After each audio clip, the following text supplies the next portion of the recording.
So, of course, the madness of the gopis in approaching the trees to inquire from them has also entered into the minds of the commentators, who are also a little mad in their commentaries, because they're saying that the gopis, they're breaking the maryada because they're speaking to the neem tree. Oh neem, oh ashwat, oh pleksha, oh nyagroda. And these trees are male because the ashwat tree is Krishna. Ashwat vrikshaham. Krishna says in Gita, I am the ashwat. And then the pleksha tree is Brahma, and the Nyagrodha tree is a type of banyan tree.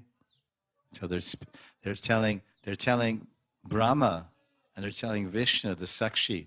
They're saying, Krishna, have you seen Krishna? Where is Krishna gone? And then Brahma's and Vishnu saying, Krishna, I thought your husband was Abhimanyu. Who is this person you're naming? So the Sridhar Swami's commentary says this is not done. The lady love, even a married woman does not mention the first name of her husband in public. What to speak before strangers. So here the gopis are speaking the name of their secret lover, their paramour, in front of unknown males, the trees.